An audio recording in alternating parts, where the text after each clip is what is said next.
রমজানে মাঝে মাঝে তারাবির নামাজ ছুটে যায়। যদি আমার তারাবির নামাজ ছুটে যায় এতে কি আমার রোজা আদায় হবে বা রোজার পূর্ণতাতে কোনো সমস্যা হবে কিনা?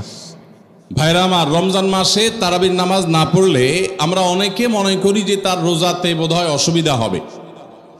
এটা সম্পূর্ণ ভুল ধারণা। তারাবি একটা ইবাদত, রমজানের রোজাটা আরেকটা ইবাদত। যেহেতু তারাবি না পড়লেও রমজানের রোজা হয়ে যায়, তাহলে তারাবি পড়ার কি আর দরকার আছে? কেন? রোজা তো হয়ে যাবে। আলাদা ইবাদত।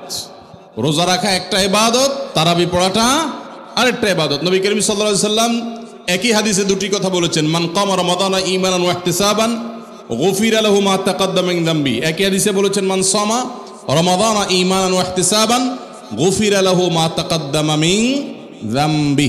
যে ব্যক্তি ঈমান এবং ইখলাসের সাথে রমজানের রোজা রাখবে, আল্লাহ তার পূর্বের গুনাহ মাফ করবেন। যে তারাবি পড়বে তারও পূর্বের গুনাহ মাফ করবেন ইনশাআল্লাহ। এজন্য ভাইরা, তারাবির নামাজ পড়তে হবে। এটা সুন্নাহ, গুরুত্বপূর্ণ সুন্নাহ, সাধারণ সুন্নাহ না।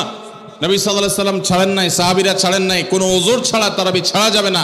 জামাত ছুটে গেলে একা একা হইলেও পড়বেন, কিন্তু কোনো কারণে পড়তেই পারলেন না, সফরে আছেন, ট্রাভেলে আছেন, বাসে ছিলেন, ট্রেনে ছিলেন, নাইটে সফর করেছেন, তারাবি পড়তেই পারেন নাই, ইনশাআল্লাহ আপনার রোজা হয়ে যাবে।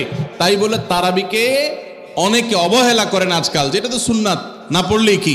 এই অবহেলাটা আরেকটা দোষের। তাহলে আমাদের মধ্যে দুইটাই সীমা লঙ্ঘন। কেউ মনে করেন তারাবি না পড়লে রোজাই হবে না, এটা হলো বাড়াবাড়ি। আবার অনেকে মনে করে তারাবি না পড়লেই বা কি, এটা হলো ছাড়াছাড়ি। এই বাড়াবাড়ি এবং ছাড়াছাড়ির মধ্যে আমাদের থাকতে হবে। আল্লাহ আমাদের তৌফিক দান করুন। হুজুর, রমজান মাসে কন্যার বাড়ি থেকে ছেলের বাড়িতে ইফতার না পাঠালে শ্বশুর শাশুড়ি গালমন্দ করে, এমন অবস্থায় কি করা উচিত? কন্যার বাড়িতে কি ইফতার পাঠানো উচিত? আপনার কাছে জানতে চাই। ভাইরা আমার, আমাদের সমাজে বহুল প্রচলিত, বহুল প্রতিষ্ঠিত কুসংস্কারগুলোর মধ্যে থেকে একটি হলো এটি যে মেয়ের বাবার বাড়ি থেকে রমজান আসলে ইফতারের বিভিন্ন আইটেমের জন্য ছেলে, ছেলের মা, ছেলের বাবা, ছেলের গোষ্ঠী, ছেলের বিভিন্ন মহিলারা, ওই ফ্যামিলির তারা অপেক্ষায় থাকে। আল্লাহর জমিনে যদি 10টা নিকৃষ্টতম ছোট লোকই থাকে, তার একটা হলো এইটা। যুবক ভাইরা, কোন যুবক হাত তুলে বলতে পারবেন যে আমার শ্বশুরবাড়ি থেকে রমজান উপলক্ষে এরকম কোন ভিক্ষাবৃত্তি আমরা করতে দেই নাই? বলতে পারবেন কেউ? দেখি কার কার বুকে পাটা বলা আছে, হাত তোলেন। হয় নাই যাদের। বাবাজি আপনি হাত তুলছেন, আপনাদের আমল তো এগুলো ছিলই না। আপনি হুদাই ক্রেডিট নিচ্ছেন কেন? এগুলো তো নতুন, আমাদের দেশে নতুন ফিতনা শুরু হয়েছে। এই দাড়িয়ালা ভাই, আপনি হাত তুলছেন কি বুঝা? বলেন বলেন কি বুঝে হাত তুললেন? আপনার শ্বশুরবাড়ি থেকে ইফতার আসে নাই? হ্যাঁ, আসে নাই? বিয়ে করছেন? হ্যাঁ, বিয়ে করছেন, শ্বশুরবাড়ি থেকে ইফতার আসে নাই? গরিব তারা, মানে কারণ কি? ভাইয়েরা আমার, এদেশ থেকে যৌতুককে ওলামায়ে কেরাম মিম্বর থেকে, মাহফিলের মঞ্চ থেকে ঝেঁটিয়ে বিদায় করেছেন, আলহামদুলিল্লাহ। যৌতুকের অভিশাপ থেকে এদেশকে মুক্ত করেছেন ওলামায়ে কেরাম। এক চেটিয়া অবদান এদেশের ওলামায়ে কেরামের এই কাজটা। যৌতুক চলে গেলে কি হবে? ইফতারের নামে যৌতুক এখনো বাকি আছে, এইটা আমাদের দূর করতে হবে কি হবে না? অনেক যুবক আছে, তারা বলে যে আমার শ্বশুরবাড়ির লোকেরা খুশি মনে দেয়। ভালো করে শুনে রাখেন, 2 নাম্বারের অপর নাম হলো এখন খুশি মনে দেওয়া। ঘুষখোর সেও বলে খুশি হয়ে দিস, যৌতুকখোর সেও বলে বেহিসাব খুশি হয়ে দিস। শুধু খুশি হয়ে না, জোর করেও দেয়। জোর করে দিবে না, কি করবে? তার মেয়েটা শান্তি দরকার তার। আপনি যদি বাপের বেটা হয়ে থাকেন, মুসলমানের সন্তান হয়ে থাকেন, বিনয়ের সাথে শাশুড়িকে বলবেন, শ্বশুরকে বলবেন কোনো কিচ্ছু আমার এখানে পাঠাবেন না, পাঠালে আমি মনে কষ্ট পাবো, উল্টা পারলে আমি দিব। একটা কথা আমি সবসময় বলি ভাই, একটা মেয়েকে কষ্ট করে গর্ভধারণ করা জন্মের পর থেকে নিয়ে তাদেরকে পড়ালেখা ভরণ পোষণ দিয়ে বড় করে যখন সে সার্বিকভাবে একজন পূর্ণাঙ্গ মানুষে পরিণত হয়েছে, সুশিক্ষিত হয়েছে, সুস্থ সবল হয়েছে, সুঠামদেহী হয়েছে, তখন তাকে ছেলে পক্ষের হাতে তুলে দেয়। সারা জীবন এই মহিলাটার পেছনে ইনভেস্ট করেছে কে? তার বাবা মা। আর ভোগ করছে কে? স্বামী এবং স্বামীর ফ্যামিলি। ঠিক না ভাই? ঠিক। পড়ালেখা করাইছে মেয়ের বাপ মা, ওই পড়ালেখা দিয়া, ওই শিক্ষা দিয়া স্বামীর ছেলে মেয়েকে সে পড়ালেখা করায়। ঠিক না ভাই? ঠিক। রান্না বাড়াটা শিখাইছে তার মা, ওই শিক্ষা দিয়ে রান্না বাড়া করে খাওয়ায় কারে? স্বামীকে, শ্বশুর শাশুড়িকে। ঠিক না ভাই? ঠিক। তাহলে উচিত হলো ছেলে পক্ষের মেয়ে পক্ষকে এটা বলা, বেঈসাবকে বলবে, ছেলের বাবা মেয়ের বাবাকে বলবে, বাবাজি বা ভাই, আপনার মেয়ে তাকে মানুষ করতে যত টাকা পয়সা লাগছে তার সব কিছু আমি দিতে চাই। এরপরও তো কোনো মানুষ কেনা যায় না, এটা কেনার জন্য দেওয়া না, অন্তত কৃতজ্ঞতা আদায়ের জন্য দেওয়া, এটা বলা দরকার ছিল। সেটা না করে উল্টা আস্ত একটা মেয়ে দিয়ে দিল, তার সাথে আবার আপনি যৌতুক আশা করছেন। আপনার চাইতে বড় ছোট লোক আল্লাহর জমিনে আর হতে। এই সমস্ত ভিখারীদেরকে ধরে ধরে আস-সুন্নাহ ফাউন্ডেশন ইফতার প্রজেক্টের জন্য পাঠায় দিবেন। আপনাদের এই মাঠেও ইফতার বিতরণ হয়, যাদের শ্বশুরবাড়ি থেকে ইফতারের দরকার হয় এদের সবাইকে আমাদের ওখানে পাঠায় দিবেন। কথা বুঝে আসছে? এখন এরপর থেকে হুদাই যায় আমাদের ওখানে সিরিয়াল ধরবে। সিরিয়াল ধরলে সবাই ইফতার পাবে। শর্ত হলো সে প্রকাশ্যে ঘোষণা দিবে, আমি শ্বশুরবাড়ি থেকে ইফতার প্রত্যাশী ছিলাম, কিন্তু সেখান থেকে ইফতার পাওয়ার কোনো ক্ষীণতম সম্ভাবনা না থাকায় আমি নিরুপায় হয়ে এখন আস-সুন্নাহ ফাউন্ডেশনের দ্বারস্থ হয়েছি। এইটা যদি আপনি ঘোষণা দিতে পারেন আমাদের দিতে কোনো অসুবিধা নেই ইনশাআল্লাহ। ভাইরা আমার, এই কুসংস্কার আমরা দূর করবো তো ইনশাআল্লাহ। খুশি মনে বলতে কোনো কিচ্ছু নাই। খবরদার, মেয়ে পক্ষ যদি ইফতার পাঠায় ছেলে পক্ষ পাঠায় না কেন? মেয়ে পক্ষ যদি 2 আনা পাঠায় ছেলে পক্ষ 4 আনা পাঠানো উচিত। অনেক মহিলারা আছে ফ্যামিলির, তারা খোঁচাখুচি করে বৌমাকে। আল্লাহ আমাদের এই কুসংস্কার থেকে মুক্ত থাকার তৌফিক দান করুন। রোজা রেখে কোনো চুল বা নখ কাটা যাবে কিনা? রোজা রেখে চুল বা নখ কাটা যায় আপনাদের এলাকায়? যায়? আলহামদুলিল্লাহ, সহজ মাসালা। রোজা রেখে চুল বা নখ কাটলে রোজার কোনো অসুবিধা হয় না। রোজা রেখে সরিষার তেল গায়ে মাখলো কোনো অসুবিধা নেই। কোনো আপনার স্নো পাউডার ইত্যাদি ব্যবহার করলে এগুলোর কোনো অসুবিধা নাই, রোজা হয়ে যাবে ইনশাআল্লাহ। একজন 2টা প্রশ্ন করছেন। এক প্রশ্ন হচ্ছে, স্বামীর কথা শোনাটা যতটা জরুরি স্ত্রীর কথা শোনাটা কি ততটা জরুরি নয়? স্বামীর কথা যতটা শুনবেন স্ত্রীর কথাটাও কি ততটা শুনবেন কিনা? দেখুন, পৃথিবীতে ফ্যামিলি ব্যবস্থাপনা ইসলামে একটা আছে, আর এর বাইরে পশ্চিমাদের আরেকটা আছে। 2টা সিস্টেম। ইসলামের ফ্যামিলি ব্যবস্থাপনা হলো আল্লাহ তাআলা কোরআনে পরিষ্কারভাবে নির্দেশ করেছেন, আর রিজালু কাওয়ামুনা আলান নিসা।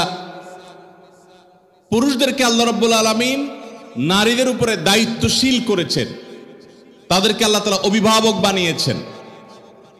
এখন যদি কেউ নারী এবং পুরুষকে সমান সমান করতে চায় তাহলে তার পরিণতি কি হতে পারে পশ্চিমের দিকে তাকালে বুঝতে পারবেন। ভাইরা আমার, একটা ছোট্ট মুদি দোকানও যদি আপনি চালাইতে হয়, একজন মালিক আর একজন শ্রমিক বা কর্মচারী থাকা লাগে কি লাগে না?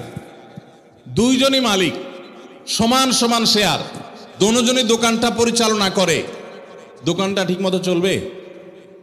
কারণ সকাল বিকাল গন্ডগোল বাঁধবে। ঠিক না বে ঠিক? এভাবে কোনো দোকান যদি না চলে তাহলে একটা সংসার কখনো সুষ্ঠুভাবে চলতে আপনি কাউকে না কাউকে অভিভাবক মানতেই হবে। হ্যাঁ, এর মানে এই না যে অভিভাবক যা খুশি তা করতে পারে, জুলুম করতে পারে, অন্যায় নির্দেশ দিলেও সে অধিকার আছে, সেটা ইসলাম বলে না, কখনো বলে না। ভাইরা আমার, আজকের পৃথিবী নারীদেরকে সমান অধিকার দিতে বলে, ইসলাম ন্যায্য অধিকার দিতে বলে। ইসলাম কি দিতে বলে? সমান দিলে সব সময় সমতা হয় না, ন্যায্য দিলে সব সময় সমতা, ন্যায্যতা যেটা যৌক্তিকতা সেটাই হয়। আল্লাহ আমাদেরকে বুঝার তৌফিক দান করুন। মা বোনরা যদি যৌক্তিক কোনো আবদার চাহিদা পেশ করেন, সেটা স্বামী কখনো কখনো শুনতে বাধ্য যদি সেটা তার অধিকারের বিষয় হয়। আর কখনো কখনো বাধ্য না হলেও স্বামীকে আল্লাহ তাআলা উদ্বুদ্ধ করেছেন। নবী করিম সাল্লাল্লাহু আলাইহি সাল্লাম তার স্ত্রী আমাদের মা আয়েশা রাদিয়াল্লাহু তাআলা আনহাকে খেলা দেখতে নিয়ে গেছেন। আম্মা জান আয়েশা রাদিয়াল্লাহু আনহা এই হাদিস বর্ণনা করার পরে বলেছেন, ফাকদুরু কদরাল জারিয়াতিল হাদিসাতি সিন্নি আল হারিসাতি আলাল্লাহ বে। ও দুনিয়ার পুরুষেরা, যুবকেরা, স্বামীরা, শুনে রাখো, আল্লাহর নবী সাল্লাল্লাহু আলাইহি সাল্লাম নবী হওয়ার পরও, এত ব্যস্ত মানুষ হওয়ার পরও তিনি তার স্ত্রী হিসেবে আমি যখন তার কাছে খেলা দেখতে চেয়েছি তিনি নিয়ে গেছেন। যতক্ষণ পর্যন্ত আমি নিজে বিরক্ত হয়ে উঠে না আসি ততক্ষণ পর্যন্ত নবী সাল্লাল্লাহু আলাইহি সাল্লাম বসেছিলেন, আমাকে নিয়ে আসেন নাই, বলেন নাই আয়েশা চলো আর কত দেখবা, এটা বলেন নাই। অতএব তোমরা তোমাদের কম বয়স্ক যে সমস্ত স্ত্রীগণ আছেন তাদের বিনোদনের প্রতি, আনন্দের প্রতি তোমরা খেয়াল রাখবে, এটা আমাদের আয়েশা বলেছেন। তাহলে বোঝা গেল স্ত্রী যদি কিছু চায় সেটা পূরণ করবার জন্য স্বামী যথাযোগ্য চেষ্টা করবেন, যদি অন্যায্য না হয়, অন্যায় না হয়, অযৌক্তিক চাওয়া না হয়। কিন্তু এর মানে এই না যে ইসলাম সবাইকে সমান অধিকার দিয়েছে, সমান অধিকার দিলে মারামারি ছাড়া আর কিচ্ছু হবে না। পশ্চিমে যান, কোনো সংসার বলতে কিচ্ছু নাই। গত সপ্তাহের কথা, নিউজিল্যান্ডের একটা শহরে অকল্যান্ডে আমাদের এক প্রবাসী বাংলাদেশি ভাই বুয়েটিয়ান, ওনার বাসায় উনি নিয়ে গেলেন ফজরের নামাজ পড়ে, মসজিদ থেকে পাশে ওনার বাসা। তো ওনার বাসায় গিয়ে আমি একটু আশপাশে কিছু গাছ টাছ দেখলাম, দেখে বের হচ্ছি। উনি আমাকে দুটা জিনিস দেখালেন। এক হলো বললেন যে ভাই আপনি যে সবজি চাষ করেন ঢাকায়, ওই ভিডিও দেখার পর আমার ওয়াইফের চাপে আমি এই যে লাউ গাছ লাগাইছি, সেই লাউ গায়ে অনেক লাউ ধরছে। চিন্তা করলাম আমরা কাজ করছি এখানে 11,500 কিলোমিটার দূরে, আমল হয়েছে আলহামদুলিল্লাহ 11,500 কিলোমিটার দূরে। তো তার একজন প্রতিবেশী বৃদ্ধ, বয়স 65 থেকে 70 হবে, এই ভদ্রলোকের সাথে আমার পরিচয় করায় বললেন যে আমার নেইবর, আমার প্রতিবেশী। তো আমি বললাম যে তার বাসা যে শুনশান নীরব, ব্যাপার কি? তো বলে যে তার বাসায় কেউ নাই, তার কোনো ফ্যামিলির সদস্য নাই, 20 বছর সে এই বাসাতে আছে, কোনো সদস্য নাই, বয়স 65 থেকে 70, গায়ে দেখি যে ময়লা আবর্জনা লেগে আছে, ভোরবেলা কোত্থেকে কাজ করে আসছে, পরিশ্রম করে খায় দায়। আমি অবাক হয়ে গেলাম। আমাদের দেশে একজন বৃদ্ধ মানুষ 20 বছর ধরে একা একা তিনি উপার্জন করে চলতে হয়, তার দেখভাল করার কেউ নাই, এটা কি কল্পনা করা যায়? আপনি যদি ট্রাভেল করেন সারা দুনিয়াতে দেখবেন 65, 70, 80 বছর একা একা ট্রাভেল করছে, কেউ তাদের সাথে নাই। ইসলাম যে পরিবার ব্যবস্থাপনা রেখেছে এটার উপরে পোদ্দারি করতে গিয়ে গোটা পৃথিবীর বেশিরভাগ দেশগুলো নিঃস্ব হয়ে গেছে। অতএব আমরা যারা আল্লাহর বিধানের সাথে পাল্লা দিতে যাব তাদের গোল্লায় যাওয়া ছাড়া কোনো উপায় থাকবে না। মেয়েদেরকে ইসলাম সমান অধিকার দিতে বলে না, কোনো কোনো ক্ষেত্রে ছেলেদের চাইতে বেশিও দিতে বলে, আবার কোনো কোনো ক্ষেত্রে কমও দিতে বলে, যেখানে যতটুকু প্রয়োজন ততটুকু। অতএব শেয়ানে শেয়ানে সমানে সমানে যদি নড়তে চান তো ওদের যে অবস্থা হয়েছে, সংসার ভেঙে গেছে, পরিবার ব্যবস্থা ভেঙে গেছে, সে অবস্থা আমাদের হবে। আমি ওই ভাইকে জিজ্ঞেস করলাম এই লোকটা ফ্যামিলি ছাড়া কেন থাকে, কারো কি একা থাকতে ভালো লাগে?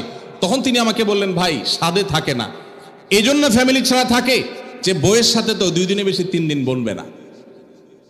নিয়ম হলো, আইন হলো, বেশিরভাগ উন্নত দেশগুলোর আইন একই রকম। 3 বছর যদি বিবাহ লাস্টিং করে, বিচ্ছেদ হলে স্বামীর যা উপার্জন আছে তার অর্ধেক স্ত্রী, স্ত্রীর যা উপার্জন আছে তার অর্ধেক স্বামী পেয়ে যাবে। এই আইনের কারণে মানুষ বিবাহ করতে চায় না, অবৈধ সম্পর্ক দিয়ে সে কাজ সারে, যার কারণে সন্তান হয় না, জেনারেশনের মধ্যে গ্যাপ তৈরি হয়ে যাচ্ছে। আল্লাহ তাআলা আমাদেরকে ইসলামের মতো সুমহান জীবন বিধান দিয়েছেন, এর চেয়ে যৌক্তিক, এর চেয়ে সুন্দর, এর চেয়ে সুখ, এর চেয়ে দাম্পত্য শান্তি আর কোনো সমাজে কল্পনা করা যায় না। আল্লাহ তাআলার শুকর সেজন্য। একটা প্রশ্ন এসেছে, সাহারি ও ইফতারের কোনো দোয়া আছে কি? এটি কি বাংলায় পড়া যাবে? ইফতারের আমরা দোয়ার কথা জানি ভাই, ইফতারের একটা কমন দোয়ার কথা আমরা জানি, আরেকটা দোয়া আছে আনকমন যেটা আমরা জানি না। 2টা দোয়া আমি বলছি। 1 নম্বর হলো ইফতারের দোয়া, যেটা কমন আমরা জানি, সেটা হলো আল্লাহুম্মা লাকা সুমতু আলা রিজকিকা আফতারতু। এই দোয়ার অর্থ হলো হে আল্লাহ, আপনার জন্য আমি সিয়াম সাধনা করেছি, রোজা রেখেছি, আর আপনার উদ্দেশ্যেই আমি ইফতার করেছি, অর্থাৎ আপনার নির্দেশের পালনার্থে আমি ইফতার করেছি। এই যে আল্লাহুম্মা লাকা সুমতু আলা রিজকিকা আফতারতু, এটা ইফতারের একটা দোয়া। আরেকটা দোয়া হলো যাহাবা যামা ওয়াবতাল্লাতিল উরুক ওয়া সাবাতাল আজরু ইনশাআল্লাহ। অনেকে এটা জানেন মাশাআল্লাহ। যাহাবা যামা মানে আমার পিপাসা দূর হয়ে গেছে, ওয়াবতাল্লাতিল উরুক আমার শিরা উপশিরাগুলো সব সিক্ত হয়ে গেছে, ওয়া সাবাতাল আজরু ইনশাআল্লাহ এবং আল্লাহ চাহেন তো এই রোজার বিনিময় আমার জন্য অবধারিত হয়ে গেছে। এই যে দোয়া, ইফতারের, এটা কি ইফতারের আগে করবেন না মাঝখানে করবেন না শেষে করবেন? কি বলেন, ইফতারের আগে না শেষে? যারা যারা আগের পক্ষে তারা হাত তোলেন। মাশাআল্লাহ, বহু লোক। ভাইরা আমার, এই দোয়া ইফতারের পরে করবেন, আগে না। অনেকেই এই ভুলটা জানেন, অনেকে মনে করেন যে আগেই করতে হয়, আগে না। ইফতারের দোয়া কখন করবেন? ইফতারের শব্দের অর্থের দিকে খেয়াল করলে তো দেখতে পারেন পিপাসা দূর হয়ে গেছে, শিরা উপশিরা সিক্ত হয়ে গেছে। এটা কি ইফতারের আগে হয় না পরে হয়? তাহলে আল্লাহুম্মা লাকা সুমতু আলা রিজকিকা আফতারতু, আল্লাহ তোমার জন্য রোজা রাখলাম, তোমার রিজিক দিয়ে ইফতার করলাম, এটা কি আগে না পরে? পরে। অতএব এটা ইফতারের পর। তাহলে ইফতারের শুরুতে কি পড়বেন? বিসমিল্লাহ। বিসমিল্লাহ বলে যে কোনো খাবার খান, ইফতারও খাবেন। ইফতার খেয়ে ফেলছেন, 2-4 লোকমা খেয়েছেন, একটু পানি খেজুর খেয়েছেন, তারপরে দোয়া পড়তে পারেন। আর চাইলে একদম শেষ করেও পড়তে পারেন। আর এটা নিজের ভাষায় পড়লেও হয়ে যাবে, কিন্তু সুন্নাত হবে, বেশি উত্তম হবে নবীজির ভাষায় পড়তে পারলে, সরাসরি আরবি টেক্সটটা পড়তে পারলে। আল্লাহ আমাদেরকে তৌফিক দান করুন। রোজার নিয়ত কোনটি বা কিভাবে করব? নিয়ত পড়া কি রোজা রাখার জন্য জরুরি? নিয়ত তো সমস্ত ইবাদতের জন্য জরুরি, কিন্তু নিয়ত করা জরুরি, নিয়ত বলা জরুরি না। নিয়ত করা এক জিনিস আর নিয়ত বলা আরেক জিনিস। মুখে নিয়ত বলে আর অন্তরে নিয়ত করে, অন্তরে নিয়ত করে আর মুখে নিয়ত বলে। ইবাদতের মধ্যে নিয়ত করা ফরজ। রোজার জন্য নিয়ত ফরজ, নামাজের জন্য নিয়ত ফরজ, কিন্তু নিয়ত বলাটা ফরজ বা সুন্নত কোনোটাই না। আমরা যে রোজার নিয়ত শুনছি, নাওয়াইতু আন আসুমা গাদান, আছে না? বিভিন্ন আপনার ক্যালেন্ডারেও লেখা থাকে, ভিত্তিহীন। নবী করিম সাল্লাল্লাহু আলাইহি সাল্লামের কোন জয়ীফ জাল হাদিসেও এরকম রোজার কোন নিয়তের কথা কোথাও বর্ণিত হয় নাই। ইসলামের নামে নকল আমল করলে সওয়াব হবে না গুনাহ হবে? খবরদার। এই জন্য আমরা মেহেরবানি করে, আমি কি জন্য ভোর রাতে উঠছি? সারি খেতে উঠছি। সারি খেতে উঠছি মানে কালকে রোজা রাখবো, এটাই তো আমার নিয়ত। মনের ইচ্ছা আছে, ইন্টেনশন আছে, এটাই নিয়ত। মুখে আলাদা নিয়তের উচ্চারণ দরকার নাই। কাউকে কর্জে হাসানা হিসেবে টাকা ধার দিলে সেই টাকার কি জাকাত দিতে হবে? কারণ সেই টাকা কখন পাবো অনিশ্চিত। ভাইরা আমার, অনেক দরকারি একটা প্রশ্ন। আপনি কাউকে লোন দিয়েছেন, হাওলাত দিয়েছেন, কবে দিবে জানেন না, জাকাত দিতে হবে কি হবে না? উত্তর হলো, কোনো টাকাই জাকাত মুক্ত থাকবে না যদি সেটা নেসাবকে স্পর্শ করে।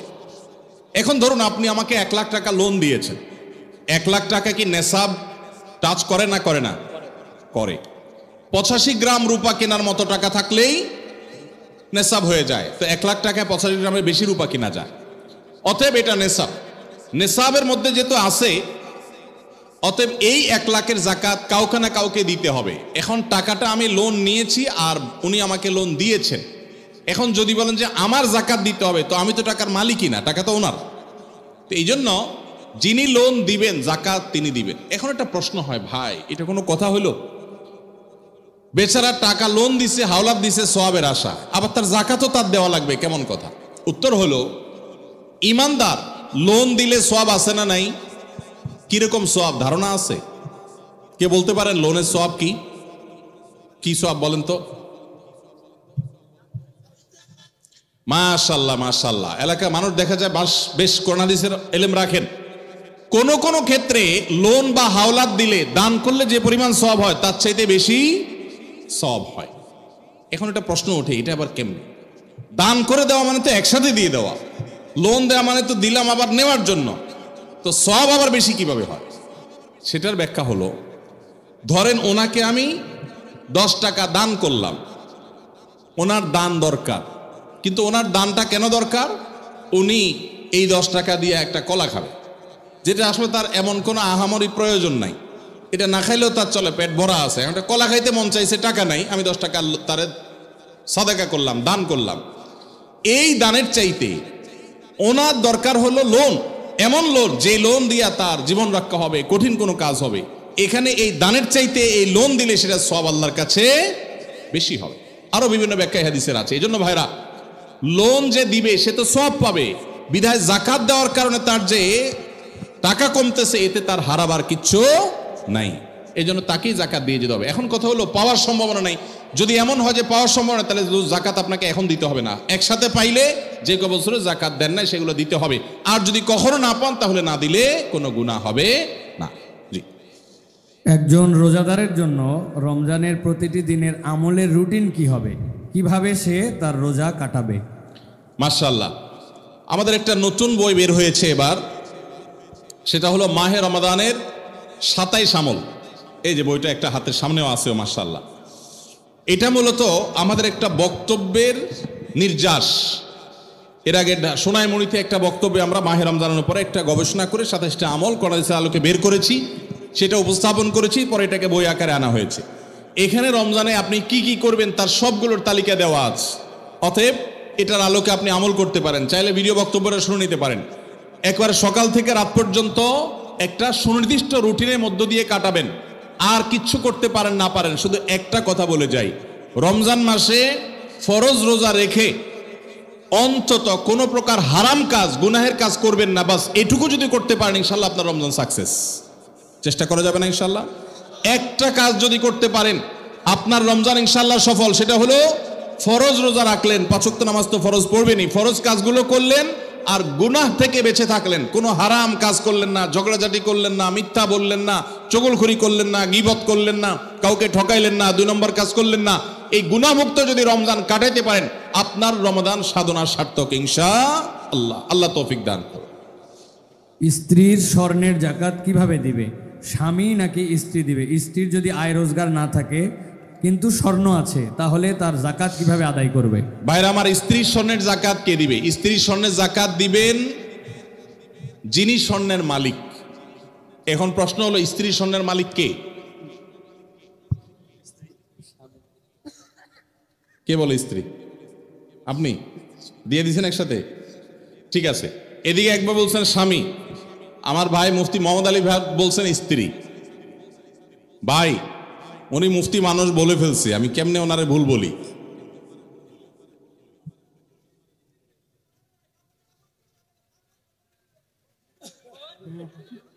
মাশাআল্লাহ মাশাআল্লাহ, আমার পক্ষে লোক আছে।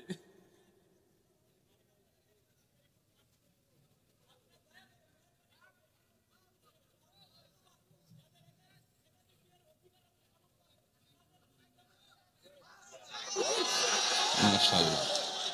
যুবক পোলাপান একটাই পায় না, আপনি কোন একাধিক? আমরা একটা চিন্তা শেষ হয়ে যেতেছি, একটারে বাপ মা বিয়ে করেন, আপনি কোন একাধিক বিয়ে করাইতে? আল্লাহ তাআলা যুবকদের একটা বিয়ে অন্তত ব্যবস্থা করুক, এরপরে যার সাধ্য তৌফিক থাকবে শর্ত সাপেক্ষে সে ইনসাফ করতে পারলে একাধিক করবে। যাই হোক ভাই, বউয়ের স্বর্ণের মালিক কি বউ না স্বামী? এটা নির্ভর করে যে স্বামী আসলে তাকে দিলে কিভাবে দিয়েছে। ধরুন এটা স্বামী দিছে বা বাপের বাড়ি থেকে পাইছেন, স্ত্রীকে যদি দিয়ে দেন তাহলে তার মালিক স্ত্রী এবং সেটা জাকাত তাকে দিতে হবে। আর যদি স্ত্রীকে না দিয়ে দেন, ব্যবহার করতে দেন, যে ঠিক আছে আপনাকে ব্যবহারের জন্য দিলাম, তাহলে সেক্ষেত্রে মালিক হবে স্বামী। এটা ক্লিয়ার করতে হবে। এখন মুশকিল হলো স্বামী স্ত্রী যদি এগুলো নিয়ে আলাপ উঠায়, আমাদের দেশে আমরা এত ভালো, মানে অতি ভালো যেটাকে বলে, বউ যদি এখন যায় ঘরে যদি জিজ্ঞেস করেন স্বামীরে, আর বউরে জিজ্ঞেস করেন যদি যায়, আচ্ছা বলো তো দেখি তোমার এই স্বর্ণগুলো আসলে মালিকটাকে, সাথে সাথে সে বলবে ব্যাপার কি, তোমার মাথায় এই চিন্তা কেন আসলো, কাহিনী কি, তুমি কি ডানে বামে কোনো চিন্তা ভাবনা করছো, কি ব্যাপার? আমরা কত সরল সহজ চিন্তা করেন। একটা সম্পদের মালিকানা ক্লিয়ার হওয়া লাগবে কি লাগবে না? স্ত্রীকে যদি জিজ্ঞাসা করেন, আচ্ছা তোমার যে স্বর্ণগুলো আছে এগুলো আসলে মালিক কি তুমি না আমি, কে? অবশ্য আজকাল মেয়েরা এগুলো বলবে না, বেশিরভাগ মেয়েরা বলবে বলো কি, তোমার সন্দেহ হয় আমি যে ব্যাপারে কোনো সন্দেহ আছে? যদি স্ত্রী মালিক হয় তাহলে স্বর্ণের জাকাত স্ত্রীকে দিতে হবে। আর যদি আপনি স্ত্রীকে ব্যবহার করতে দেন, বলেন যে তুমি ব্যবহার করো, আমি চাইলে যে কোনো সব বিক্রি করে ফেলবো, তাহলে সেক্ষেত্রে আপনাকে জাকাত দিতে হবে। এখন মুশকিল হলো বেশিরভাগ ক্ষেত্রে এই সমস্ত ইস্যুতে আমরা চিটারি করি অনেকে। কিভাবে? স্ত্রীকে দিছে, তার ধান্দা আছে বিদেশে যাওয়া লাগলে ভিসা পাওয়া গেলে বিক্রি করে দিবে, ওইটা বললে তো বউ খেপে যাবে, এই জন্য ডাইরেক্ট কিছু বলে না, পাম্পটে দিয়ে হুদাই মিশা কথা বলে তারে খুশি করে, আবার যখন দরকার হয় তখন যা বিক্রি করে ফেলে। আছে না নাই?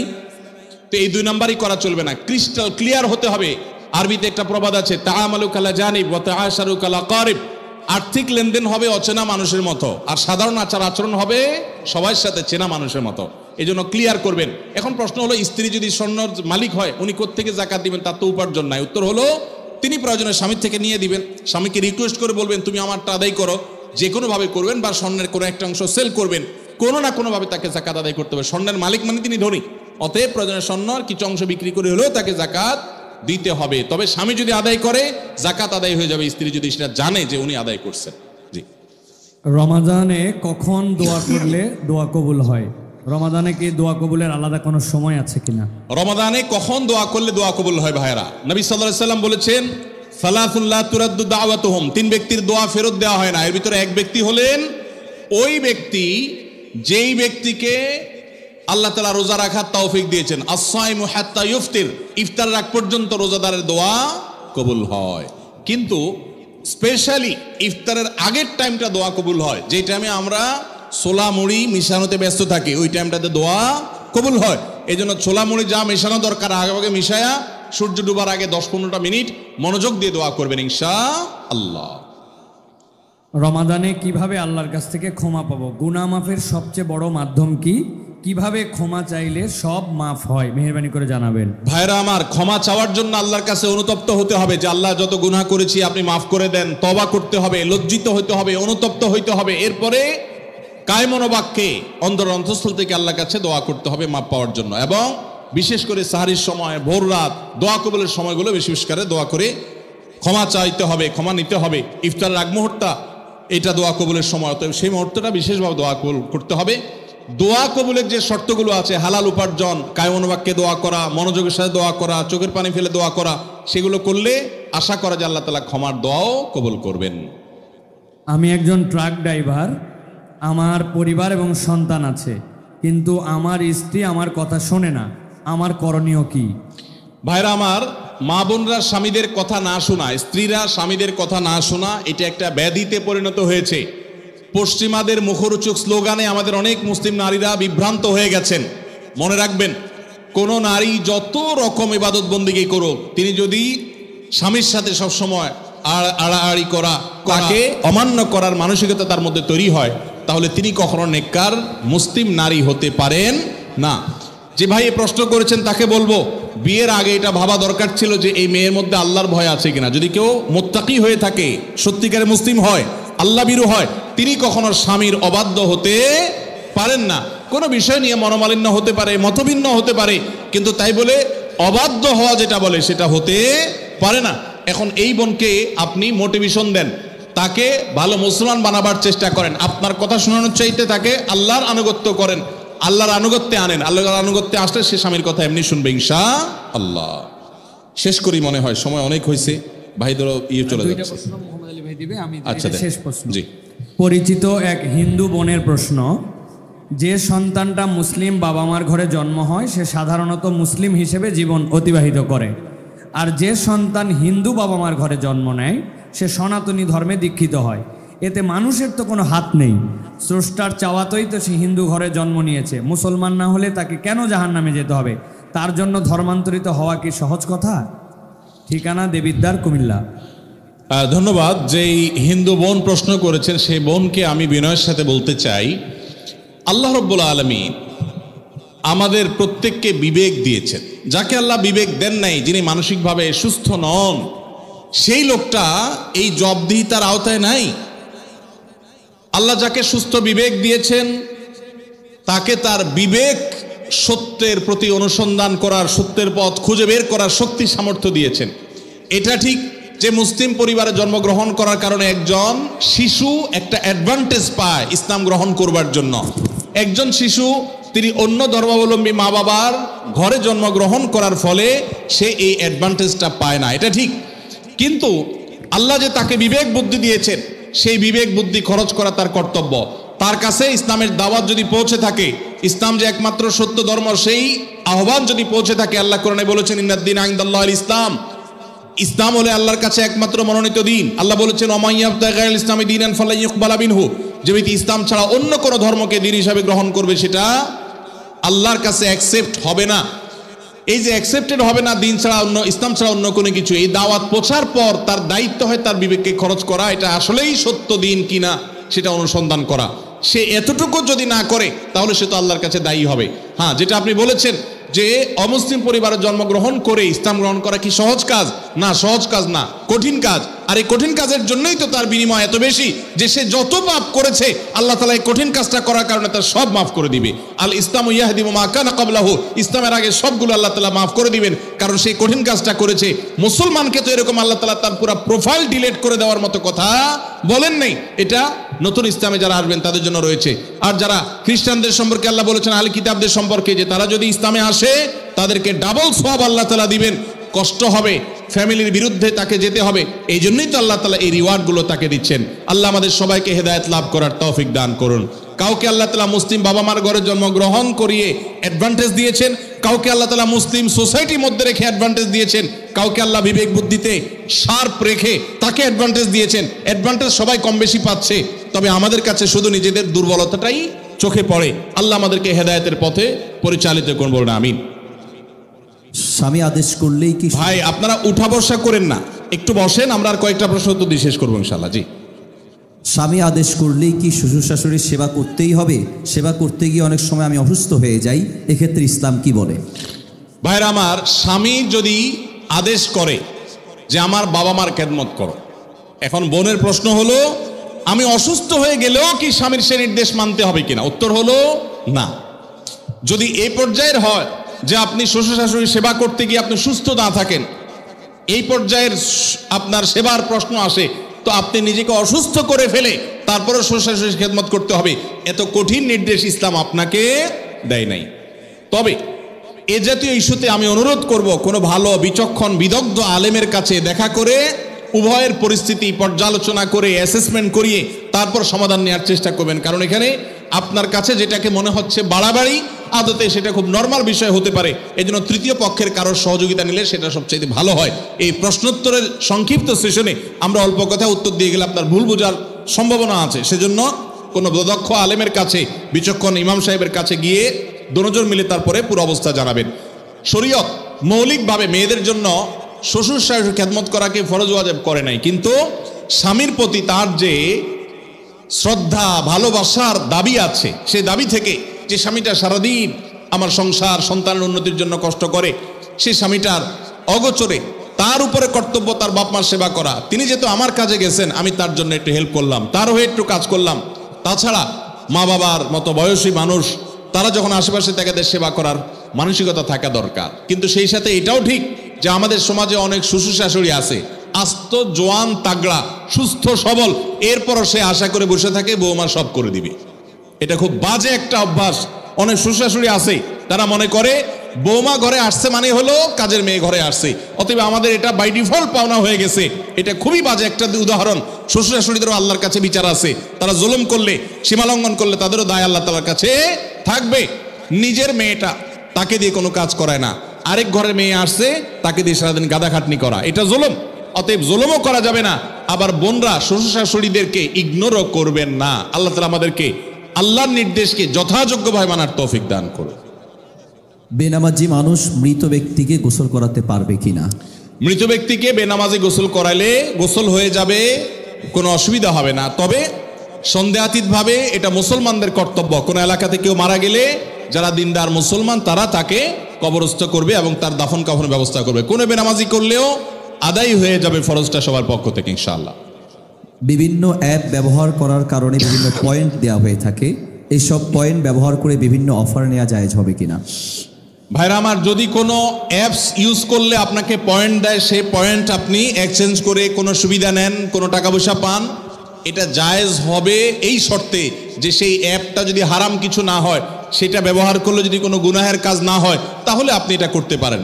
আজকাল অনেক জুয়ার অ্যাপস বের হয়েছে, অনেক হারাম অ্যাপস আছে, সেগুলো এ ধরনের অফার দিয়ে থাকে। সেগুলো অ্যাপস ব্যবহার করাটাই ইটসেলফ একটা হারাম কাজ।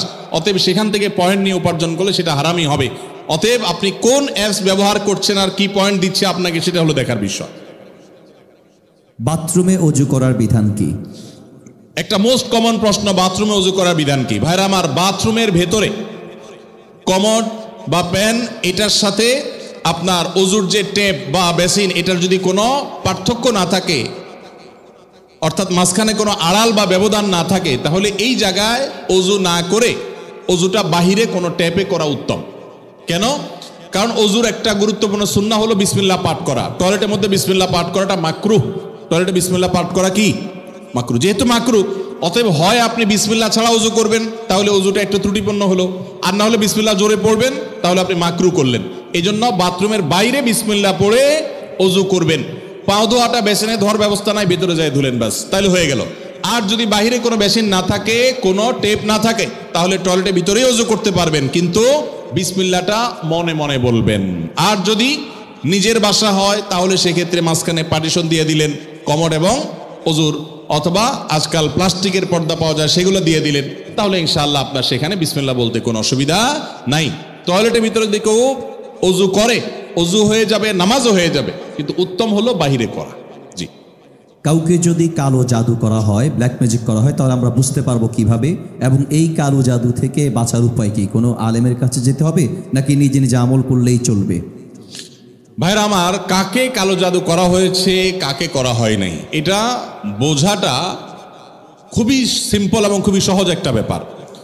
বিশেষ করে কিছু আলামত আছে, যে আলামতগুলো খুব সহজেই দেখে বোঝা যায় এই লোকটা ব্ল্যাক ম্যাজিকের রোগী বা জাদুর রোগী। আপনারা জানেন যে আমাদের সমাজের এক শ্রেণীর মানুষ এই কালো জাদুতে বিশ্বাস করে না।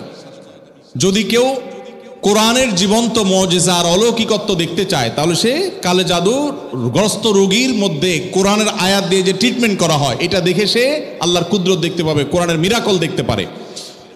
তো কালো জাদু এটা কোনো মানুষকে আক্রান্ত করলে সচরাচর সাধারণত কোনো ওষুধে কোনো কাজ হয় না, কোনো চেক আপে কোনো রোগ ধরা পড়ে না, দিন দিন অসুস্থ হয়ে যায়, খুব ভয়ঙ্কর একটা পর্যায়ে চলে যায়।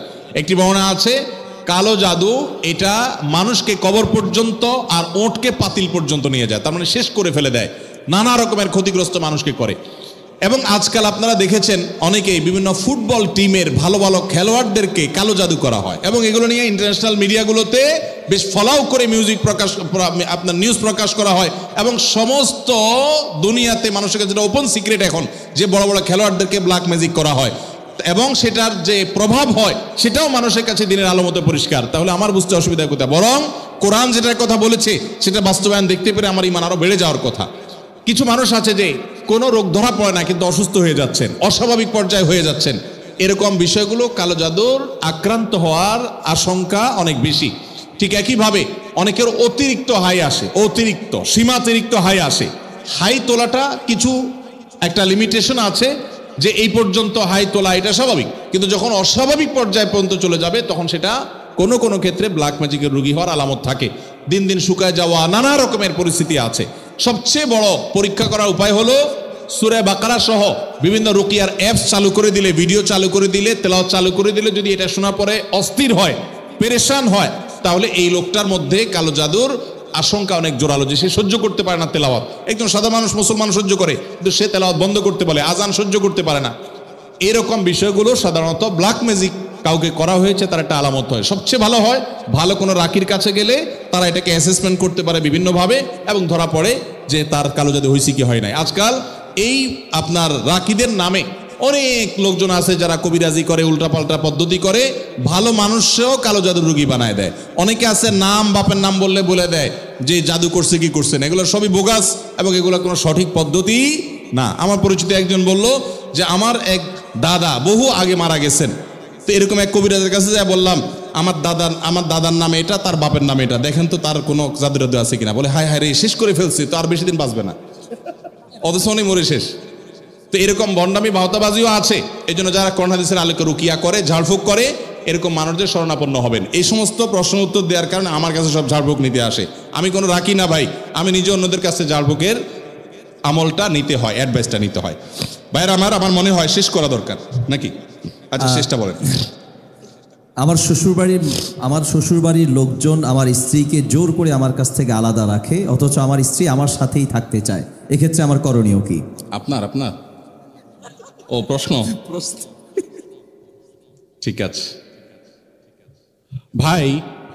অনেক কমবখ্ত বাপ মা আছে, হতভাগা বাপ মা আছে, কপাল পোড়া, মেয়ে স্বামীর সংসার করতে চায় কিন্তু বাপ মা বাধা দেয়, আছে না নাই? মেয়েটা ভালো কিন্তু বাপ মা ফুসলায়, আরে আমার ভাতের অভাব পড়ছে না কিন্তু চলে আস।